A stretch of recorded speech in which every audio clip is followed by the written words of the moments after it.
আল্লাহ তাআলা বলেন, ইয়া আইয়ুহাল্লাযীনা আমানু, হে ঈমানদারগণ, হে মুমিনগণ, ইযা নুদিয়া লিস-সালাতি মিন ইয়াউমিল জুমআহ, যখন তোমাদেরকে ডাকা হয়, আহ্বান করা হয়, আযান দেওয়া হয়, লিস-সালাতি মিন ইয়াউমিল জুমআহ, শুক্রবার জুমার দিনের নামাজের জন্য, জুমার নামাজের জন্য, ফাসআউ ইলা যিকরিল্লাহ, এ আল্লাহর প্রথম হুকুম।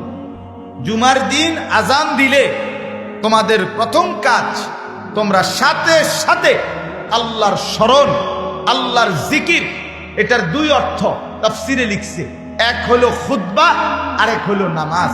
তোমরা খুতবা এবং নামাজ উভয়টা শুনবার জন্য জলদি ছোট, আর কোনো কাজ নেই, জলদি মসজিদের দিকে, আর দেরি করো না। ফাসআউ, এই আল্লাহ তাআলা বলেন সাথে সাথে ছোট, সাথে সাথে।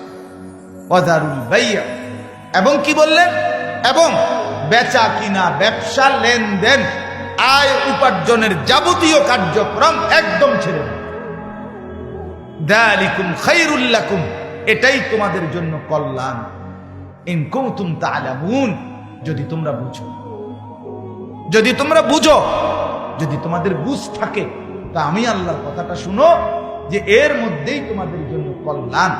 আজান হইছে, আর একটা মিনিটও বাজার, ব্যবসা, দোকান, আয় উপার্জন, ক্ষেত খামার, ফল ফসল, কিচ্ছুর দিকে আর মনোযোগ দিও না। শুধু একটাই গুরুত্ব, মসজিদের দিকে চলো, মসজিদের দিকে চলো। আচ্ছা, এখান থেকে আমি আপনাদের কাছে ছোট্ট দুই একটা কথা বলতে চাই। এক নাম্বার কথা হলো, আরবি ভাষায় ফা, এখানে একটা শব্দ আছে ফাসআউ।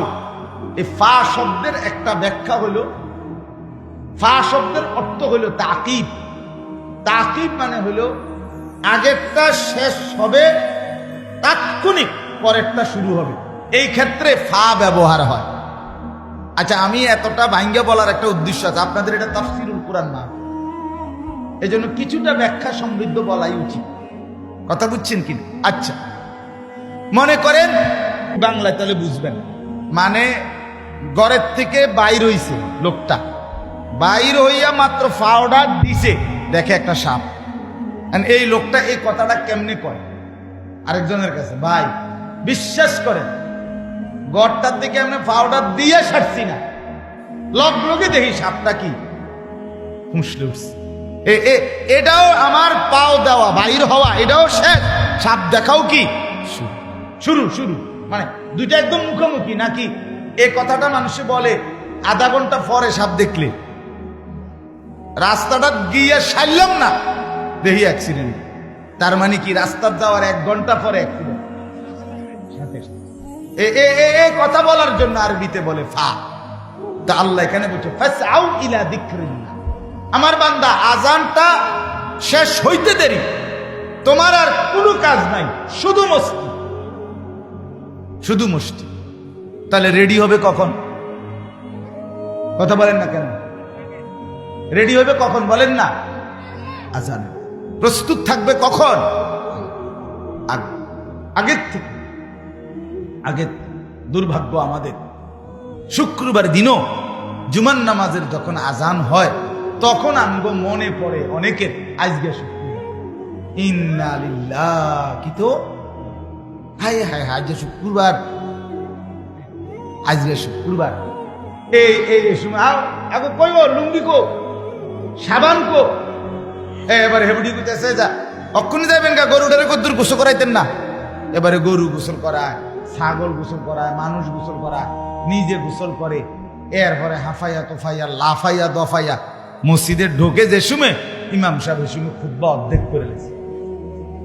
এরপরেও এই যে দেরি হইতেছে 5টা মিনিট, এই জন্য গরিব দিকে চাইছে মনে 50 বার, কারণ তারা তো শয়তানে কামড়াইতেছে, ইবলিসে তো কামড়া, যে কিরে বেটা তুই তো মসজিদে যাওই না, মানুষ না, আচ্ছা যা গেছত গা, তুই বাইরস না কেন, তাড়াতাড়ি বাইর।